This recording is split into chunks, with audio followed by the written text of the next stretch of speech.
your syllabus on the group also. Let us discuss first of all about the syllabus. This is certificate course in translation, English to Hindi and vice versa.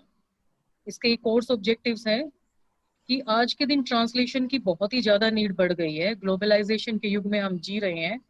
हम आज एक स्थान से दूसरे स्थान पर जाकर काम करने के लिए तैयार हैं। कोई ज़रूरी नहीं है कि हम जहाँ रहते हैं वहीं पर हमें काम मिलेगा, तो हमें कहीं भी जाकर काम करना पड़ सकता है। तो वहाँ पर हमें ट्रांसलेशन की मतलब कि अनुवाद की बहुत ही ज़्यादा ज़रूरत पड़ेगी। एक भाषा आती होगी तो दूसरी भाषा को भी हम सीख के अनुवाद कर सकते हैं और अपनी बात को रख सकते हैं, समझ सकते हैं। दूसरा ऑब्जेक्टिव इसका क्या है कि लर्नर्स को हम ये सिखाएं कि टेक्स्ट और स्पीचेस हैं जो इंग्लिश से, उसको हिंदी में और हिंदी से इंग्लिश में कन्वर्ट कर पाएं। ओवरऑल डेवलपमेंट है स्टूडेंट्स का एज ए ट्रांसलेटर, वो हमारा मेन एम है इस सिलेबस का, इस कोर्स का।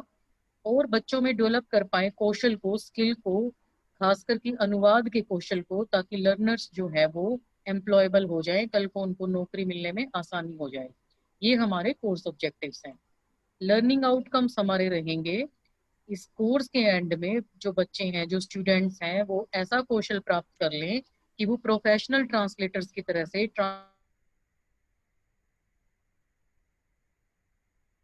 Meaning of translator. ट्रांसलेटर का मतलब क्या होता है? अनुवादक, जो अनुवाद करता है किसी भी भाषा को दूसरी भाषा में। Student will be able to evaluate personal language skills. Students जो है वो पर्सनल लैंग्वेज स्किल्स को भी इवैल्यूएट कर पाएंगे। और students will be able to learn the basic English grammar which will be helpful in sentence construction. इसके साथ ही स्टूडेंट्स जो है वो बेसिक इंग्लिश ग्रामर को भी समझ पाएंगे, सेंटेंस कंस्ट्रक्शन को समझ पाएंगे, तभी तो ट्रांसलेट कर पाएंगे ना इंग्लिश से हिंदी में और हिंदी से इंग्लिश में। इंग्लिश भाषा जो है वो बहुत से बच्चों को बड़ी मुश्किल लगती है, लेकिन अगर हम उसको थोड़ी सरलता से सीखेंगे तो हम उसको कर पाएंगे। हिंदी हमारी मातृभाषा है, उसमें हमें कोई दिक्कत नहीं होनी चाहिए। तो ये थे हमारे कोर्स ऑब्जेक्टिव्स और लर्निंग आउटकम्स। फिर हम आते हैं सिलेबस की तरफ। थ्योरी मार्क्स हमारे 80, इसमें 60 रहेंगे, प्रैक्टिकल मार्क्स 40 रहेंगे। टोटल 100 मार्क्स का ये हमारा पेपर हो जाएगा। 3 घंटे का इसमें समय रहेगा। तो आपको 9 क्वेश्चंस दिए जाएंगे, जिसमें फर्स्ट क्वेश्चन कंपलसरी होगा, शॉर्ट क्वेश्चंस होंगे 10, उसमें 2-2 नंबर के, और जिसमें कि पूरा सिलेबस कवर कर लिया जाएगा। उसके बाद 2 क्वेश्चंस जो है वो ईच सेक्शन और यूनिट में से लिए जाएंगे, और कैंडिडेट को जो है 5 क्वेश्चंस इन ऑल जो है वो अटेम्प्ट करने होंगे। तो हमारी यूनिट 1 है, 2 है, 3 है और 4 है। इसमें 4 यूनिट्स हमने की हैं। इंटरनल असेसमेंट हमने 40 मार्क्स की जो रखी है, उसमें attendance, assignment, test, practice set के जो मार्क्स रहेंगे। आज हम यूनिट 1 करेंगे, जो कि हमारी है meaning, nature and history of translation. उसमें सेकंड पार्ट है स्कोप ऑफ ट्रांसलेशन, फिर है इम्पोर्टेंस ऑफ ट्रांसलेशन। मेरी आवाज आ रही है ना बच्चों? Tanya? Yes, ma'am. Okay, screen is visible also? Yes, ma'am. Okay, unit 2 है हमारी the part of speech, sentence, simple, compound and complex, tenses, prepositions, understanding sentence structure in Hindi and English. Unit 3 रहेगी use of technical terms, administrative phraseology, idioms, phrases and proverbs. Unit 4 रहेगी practice of translation from Hindi to English and vice versa, translation of reports, essays and short stories. Classroom practice में हम करेंगे translation of various texts and paragraphs from Hindi to English and vice versa. Vice versa का मतलब होता है कि जो हमने पहले कहा है उसका उल्टा, इंग्लिश हिंदी से इंग्लिश हमने कहा है तो उसका उल्टा वाइस वर्सा हो जाएगा, इंग्लिश से हिंदी। तो ये हमारा सिलेबस है। कुछ बुक्स के नाम इसमें दिए गए हैं, ये बुक्स हमने लाइब्रेरी में भी मंगवा दी हैं। आप चाहें तो यहाँ आकर इशू करवा सकते हैं, और नहीं तो हम सारा मटेरियल आपको देंगे भी, तो हो सकता है आपको उसकी जरूरत ना भी पड़े। तो ये आपका सिलेबस है जो मैं ग्रुप में भी डाल चुकी हूँ, ये आप सब देख भी चुके होंगे। तो ये आपको क्लियर होगा सिलेबस। और किसी को कोई प्रॉब्लम आती है तो आप चैट बॉक्स में उसको छोड़ सकते हो अपनी बात को।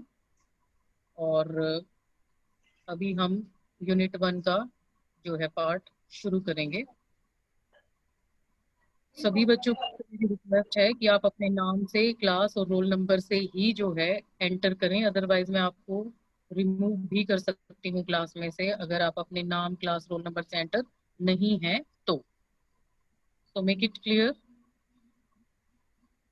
I am again sharing another screen. This is a PPT.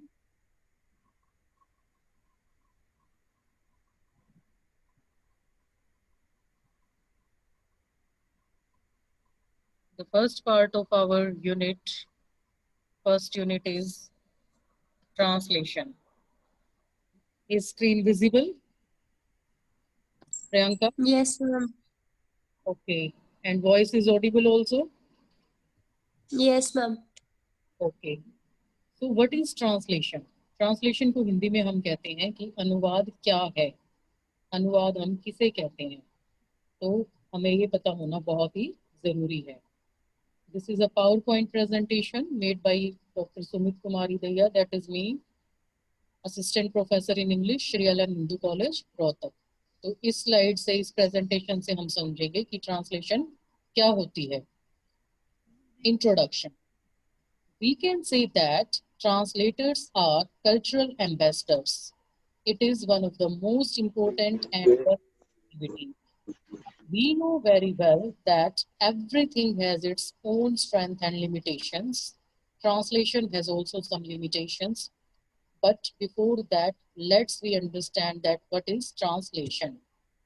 हम कह सकते हैं कि जो ट्रांसलेटर्स हैं, जो अनुवादक हैं, वो किसी भी संस्कृति के राजदूत होते हैं। संस्कृति के राजदूत कौन होते हैं? जो अपनी संस्कृति का प्रचार प्रसार करते हैं भली भांति तरीके से। यह बहुत ही इंपॉर्टेंट और एक बढ़ती एक्टिविटी है। हमें बहुत अच्छे से पता है कि जो कुछ भी चीज होती है उसकी अपनी कुछ खूबियां भी होती हैं और कमियां भी होती हैं। तो उसी तरीके से ट्रांसलेशन की भी बहुत सी तो खूबियां हैं, लेकिन कुछ लिमिटेशंस भी हैं, कुछ कमियां भी रह जाती हैं। But before that, let's we understand that what is translation. लेकिन उससे पहले हमें समझना होगा कि ट्रांसलेशन क्या है। Hopefully this is clear to you. Yes, Yes, ma'am. ma'am. Okay, after this lecture, I will share this PPT to your group also and in the Google Classroom also. Clear? So don't be in panic. And I will share a video of this lecture also in your group. Clear? Okay, ma'am. अगर कोई point रह जाता है तो आप इसको देखकर वापस से जो है कर सकते हो।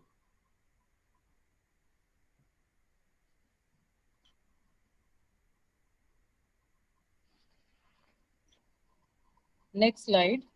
What is translation? अभी तो हमने देखा कि ट्रांसलेटर क्या होता है, उसका क्या रोल है, ट्रांसलेशन किस लिए जरूरी है। ट्रांसलेशन इसलिए जरूरी है क्योंकि हम अपनी संस्कृति का प्रचार प्रसार उससे कर सकते हैं। एक दूसरे की भावनाओं को, एक दूसरे का ज्ञान जो है हम ले सकते हैं ट्रांसलेशन के माध्यम से। बहुत सारी चीजें हम कर सकते हैं। Translation, the process of translating words और text from one language into another.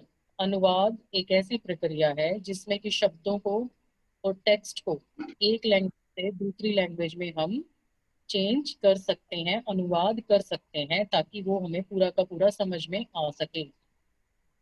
फिर the process of turning an original text into a text in another language. ये क्या है? एक ऐसी प्रक्रिया जिसमें ओरिजिनल टेक्स्ट है, उसको दूसरी भाषा के टेक्स्ट में उसको कन्वर्ट कर दिया जाए, दूसरी भाषा में उसी टेक्स्ट को कन्वर्ट कर दिया जाए। लेकिन यहाँ पर हमें ये ध्यान रखने की बहुत आवश्यकता है कि जब भी हम ट्रांसलेशन करते हैं, अनुवाद करते हैं, तो जो ओरिजिनलिटी है और जो मीनिंग है वो कभी भी चेंज नहीं होना चाहिए। अगर अर्थ ही बदल जाएगा तो ट्रांसलेशन हमारी सक्सेसफुल नहीं रहेगी। So it is the process of transferring from one language to another. तो यह क्या है? एक ऐसी प्रक्रिया है जिसमें हम टेक्स्ट को जो है एक भाषा से दूसरी भाषा में चेंज, ट्रांसलेट, अनुवाद कर सकते हैं। क्या अनुवाद कर सकते हैं हम? सपोज कोई नोवेल है, ड्रामा है, कोई पोयम है, कविता है, कोई लीगल डॉक्यूमेंट है, कोई मेडिकल की चीज है जिसको हमने चेंज करना है दूसरी भाषा में ताकि दूसरी भाषा के लोग उसको समझ सकें। कोई किताबें हैं ज्ञान से भरी हुई, कुछ भी, उसको हम ट्रांसलेट कर सकते हैं। तो ये ट्रांसलेशन है, एक ऐसी प्रक्रिया जिसमें शब्दों को हम एक भाषा से दूसरी भाषा में बदल सकते हैं। और ट्रांसलेशन को हम एक डेफिनेशन में जो है एक परिभाषा में नहीं बांध के रख सकते हैं, क्योंकि डेफिनेशन इसकी जो है ट्रांसलेशन की वो फिक्स नहीं हो सकती है। कुछ लोग कहते हैं कि ट्रांसलेशन एक आर्ट है, एक क्राफ्ट है, क्योंकि इसमें क्या है कि ट्रांसलेटर की खुद की एक्टिविटी, आर्टिस्टिक एक्टिविटी भी देखी जाती है कि वो किस तरीके से ट्रांसलेट करता है एक सेंटेंस को। कुछ लोग इसको साइंस भी बोलते हैं, क्योंकि इसमें बहुत सारी लॉजिकल भी होती हैं जो कि साइंटिफिक है, मतलब कि ग्रामर के रूल्स को फॉलो करते हुए आप एक भाषा से दूसरी भाषा में अनुवाद करते हैं। तो आपको दोनों भाषाओं की ग्रामर का ज्ञान होना बहुत जरूरी है। अदरवाइज आप जब व्याकरण आपको नहीं आती होगी दोनों भाषाओं की, तो आप ट्रांसलेशन नहीं कर सकते हैं। Is this clear? Yes, ma'am. Okay, let us move to the next slide. A translator must have good writing skills. अब हम बात करते हैं ट्रांसलेशन को करेगा कौन। जो ट्रांसलेशन को, अनुवाद को करता है उसको हम अनुवादक कहते हैं, ट्रांसलेटर कहते हैं। तो एक ट्रांसलेटर के अंदर बहुत ही अच्छी राइटिंग स्किल्स होनी चाहिए, above average in the target language. अब जब हम ट्रांसलेशन करते हैं तो दो लैंग्वेजेस की बात की जाती है, source language and target language. Source language, मान लो हम इंग्लिश से हिंदी में ट्रांसलेट कर रहे हैं, तो हमारी सोर्स लैंग्वेज कौन सी हो गई? इंग्लिश। और टारगेट लैंग्वेज हो जाएगी Hindi. So we are doing translation, and a translator must have good writing skills, at least above average तो होनी ही चाहिए। Next point, a translator must have excellent computer skills. He must be willing to learn new technology. एक translator के अंदर computer skills भी अच्छी होनी चाहिए, एक्सीलेंट होनी चाहिए आज के युग में। क्योंकि आजकल आप देख रहे हैं, आप लोग यूज भी करते होंगे कि जितने भी हम टेक्नोलॉजी के डिवाइसेस यूज कर रहे हैं, तो वो हमें क्वाइट बेनिफिशियल है। ट्रांसलेशन करने में भी वो फास्ट बना देते हैं हमारी ट्रांसलेशन को, प्रोसेस को। तो जो एक ट्रांसलेटर है अगर उसको एक्सीलेंट कंप्यूटर स्किल्स होनी ही चाहिए, नहीं भी है तो उसके अंदर एक इच्छा शक्ति तो होनी ही चाहिए कि वो नई टेक्नोलॉजी को समझता रहे। A translator must be familiar with the main types of technical translation: full length, written translation, annotative, abstract translation, express information translation, translation of patents, etc. एक ट्रांसलेटर को जो है main types of technical translation की जानकारी होनी चाहिए। अब ये टेक्निकल ट्रांसलेशन क्या है? टेक्निकल ट्रांसलेशन से मतलब ये है कि ट्रांसलेशन भी बहुत तरीके की होती है। लीगल ट्रांसलेशन है, बिजनेस ट्रांसलेशन है, मेडिकल ट्रांसलेशन है, फुल लेंथ रिटन ट्रांसलेशन है कि पूरा का पूरा एक डॉक्यूमेंट, मान लो एक पूरी किताब है, उसकी आपको ट्रांसलेशन करनी है, तो उसके लिए टेक्निकल टर्मिनोलॉजी का आना बहुत जरूरी है। मान लो आप एडमिनिस्ट्रेशन से रिलेटेड कोई ट्रांसलेशन कर रहे हैं कि आपको कैसे कोई काम, मतलब ऑफिस से रिलेटेड ट्रांसलेशन है, आपको कैसे चलाना है सारा सिस्टम, तो वहाँ की जो टर्मिनोलॉजी होगी टेक्निकल वो अलग होगी। तो वो उन शब्दों का प्रॉपर यूज करना आना जरूरी है। वो कब आएगा? जब हम उनको याद करेंगे और उसकी प्रैक्टिस करेंगे। तो फुल लेंथ रिटन ट्रांसलेशन में अलग से हमने फॉलो करने हैं रूल्स। एनोटेटिव और एब्स्ट्रैक्ट ट्रांसलेशन मतलब एक फिक्स्ड सार गर्भित ट्रांसलेशन करनी है। एब्स्ट्रैक्ट होता है कि पूरे के पूरे काम का जो है सार निकाल लिया और उसकी translation. Express information translation, translation of patents etcetera. Patent करवाते हैं हम, पेटेंट से मतलब समझते होगे कि कोई चीज बनाई और उस पर हमने नाम कर लिया कि ये हमने किया, तो ये हमारे नाम से ही माना जाएगा। तो उसकी ट्रांसलेशन के लिए भी अलग से टर्मिनोलॉजी होती है, तो वो भी हमें आनी ही चाहिए। तो हम ये कह सकते हैं कि ट्रांसलेशन की बहुत सारी ब्रांचेस हैं। ऐसा नहीं है कि बस ट्रांसलेशन करनी आ गई और हम तो कर देंगे ऐसे ही, ऐसा नहीं होता है। और ये भी नहीं है कि डिक्शनरी से देखा और ट्रांसलेशन हो गई। It is not a good translation. Translator को क्या है कि terminology, technical terminology particular subject की आनी चाहिए। अगर आप साइंटिफिक ट्रांसलेशन कर रहे हैं तो वहां आपको इन साइंटिफिक टेक्निकल टर्म्स की ट्रांसलेशन आनी ही चाहिए। एक मिनट के लिए मैं यहाँ रोक रही हूँ, बहुत से लोग वेटिंग रूम में हैं, मैं उनको एक बार ज्वाइन करवा देती हूँ। ठीक है, इसको करते हैं फिर हम आगे। अभी visible, screen visible? Yes, ma'am. Yes, okay, ma'am. Third point, a translator must have good business skills, which includes negotiating, pricing, marketing and time management. अब मान लो हम बिजनेस से रिलेटेड कोई स्किल से, बिजनेस स्किल से रिलेटेड कोई translation कर रहे हैं, तो वहां पर ट्रांसलेटर को पता होना चाहिए कि नेगोशिएशन क्या है, प्राइसिंग क्या है, मार्केटिंग क्या है, टाइम मैनेजमेंट क्या है। ये जो है बिजनेस से रिलेटेड सारी टेक्निकल टर्म्स हैं, तो ये आपको पता होनी चाहिए, तभी आप ट्रांसलेशन कर पाएंगे बिजनेस से related. A translator must get along well with others, दूसरों के साथ भी जो है वो हमें समझ बना के चलनी पड़ेगी। ये बच्चे देखो बड़ा डिस्टर्ब कर रहे हैं बार बार एडमिट होने के लिए participants.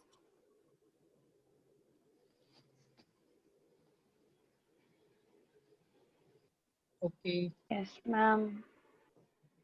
next point, a translator should have a deep interest to the languages he works with. एक ट्रांसलेटर का सबसे जरूरी है कि बहुत गहरा जो है उसमें इंटरेस्ट, गहरी रुचि होनी बहुत जरूरी है जिस भी लैंग्वेज में वो काम कर रहा है। मतलब अगर हिंदी से इंग्लिश में ट्रांसलेशन करनी है, इंग्लिश से हिंदी में करनी है, तो दोनों भाषाओं में रुचि का होना बहुत जरूरी है, डीप इंटरेस्ट का होना बहुत ही जरूरी है। There is an important question of the responsibility and legal liability of the technical translator. यहाँ पर हम बात करेंगे कि जब एक ट्रांसलेटर बन जाता है कोई भी इंसान, टेक्निकल ट्रांसलेटर, क्योंकि कुछ टर्मिनोलॉजीज फिक्स हैं, उसको आप चेंज नहीं कर सकते हैं कि इसकी जगह मैं ये शब्द यूज कर दूं डिक्शनरी में देख के, नो, उससे जो है मीनिंग क्लियर नहीं आएगा, एग्जैक्ट मीनिंग नहीं आएगा। तो एक ट्रांसलेटर का जो जॉब है वो बहुत ही रिस्पॉन्सिबिलिटी से भरा हुआ होता है, और लीगल लाइबिलिटीज भी होती हैं उसमें। लीगल लाइबिलिटी से मतलब वो कानून से बंधा हुआ होता है। ऐसा नहीं है कि आप किसी भी शब्द का कुछ भी मीनिंग लिख देंगे और आपको कोई कुछ नहीं कहेगा, नो, ऐसा नहीं है। अगर आप ट्रांसलेशन कर रहे हैं तो आप उसमें प्रॉपर टर्मिनोलॉजी का यूज करेंगे, नहीं तो क्या होगा कि जो शब्द सोर्स लैंग्वेज में है, मान लो हमें इंग्लिश से हिंदी में ट्रांसलेट करना है, तो उस शब्द को अगर आप टारगेट लैंग्वेज में एग्जैक्ट वर्ड को यूज नहीं कर रहे हैं तो उसका मीनिंग चेंज हो जाएगा। और ओरिजिनल टेक्स्ट का जो मीनिंग चेंज अगर हो जाता है तो ओरिजिनल टेक्स्ट को लिखने वाला आपके ऊपर केस कर सकता है। तो लीगल लाइबिलिटीज इसमें रहती हैं। और जो क्योंकि उसका जो टेक्स्ट उसने लिखा, इंग्लिश से हिंदी में जब कन्वर्ट हम उसको ट्रांसलेट कर रहे हैं, तो इंग्लिश में टेक्स्ट लिखने वाले का अगर ओरिजिनलिटी ही उसकी खत्म हो जाती है, उसका मीनिंग ही खत्म हो जाता है, तो वो जरूर बोलेगा कि आपने तो मेरा सारा टेक्स्ट ही चेंज कर दिया है ट्रांसलेशन के माध्यम से। आप मान लो कोई लिखते हैं, कोई भी आपने कोई पोएम लिखी और उसको सपोज आप हिंदी में लिख रहे हैं और उसको कोई इंग्लिश में ट्रांसलेट करता है और वो उन शब्दों को बदल देता है ट्रांसलेशन करते हुए, तो वहां पर क्या होगा कि आपका ट्रांसलेशन का सारा मीनिंग चेंज हो जाएगा। आपकी पोएम का मीनिंग चेंज हो जाता है, उसकी ओरिजिनलिटी खत्म हो जाएगी। तो ट्रांसलेटर को ऐसा नहीं करना है, because it's a quite responsible job and it's full of legal liabilities also. लेकिन इसमें ये डरने की जरूरत नहीं है कि इतना मुश्किल है तो हम नहीं करेंगे। आज के दिन आप देखते हैं legal liabilities are everywhere. Clear है ये पॉइंट्स? डिम्पल, प्रियंका, तान्या, क्लियर है Yes, points? ma'am. Yes, ma'am. Yes, ma'am. बेटा ये मुझे इसलिए पूछवाना जरूरी है बार बार में, ताकि पता भी चल जाए कि हम कनेक्टेड हैं आपस में सभी, किसी का नेट तो नहीं भाई खत्म हो गया है। जयपाल, विका, कार्तिक, यस मैम। हिमांशी का नाम नहीं ले रही हूँ तो बुरा नहीं मानना भाई, सबका नहीं लिया जा सकता, दिख Yes, नहीं रहे हो ना ma'am. सभी, क्योंकि मैंने स्लाइड शेयर की हुई है अभी। ठीक है, next. Yes ma'am. Yes ma'am. अब हम आते हैं इस पॉइंट पर, what is the need for translation? जरूरत क्या है ट्रांसलेशन की? आप समझोगे कि भाई, सोचोगे क्या जरूरत थी ये सब करने की। देखो, हम जो ट्रेडिशनल कोर्सेज कर रहे हैं, बीए कर रहे हैं, बीएससी कर ली, बीकॉम कर ली, लेकिन हम देख रहे हैं कि आज के कंपटीशन के युग में हमें लगता है कि हमें साइड बाय साइड कुछ और भी कर लेना चाहिए। ये सिर्फ सफिशिएंट नहीं है इतना करना। ये तो सब जो है इस चीज को महसूस करते हैं, हम भी महसूस करते हैं कि बच्चों को और भी कुछ करवाना चाहिए। Thanks to our principal sir कि उन्होंने इस टाइप के कोर्सेज जो है वो इंट्रोड्यूस किए हैं, जो बच्चों के लिए बहुत ही बेनिफिशियल हैं। तो आप लोग इस चीज को समझ रहे होंगे कि क्या जरूरत है इसकी। तो इसीलिए इसमें मैंने डाला कि नीड क्या है ट्रांसलेशन की, क्या जरूरत है, अनुवाद की आवश्यकता क्या है। We need translation for reaching out to a greater audience through various forms of writing and processes that exist within cultures. Every culture represents a language at hand which must be translated for a wider audience.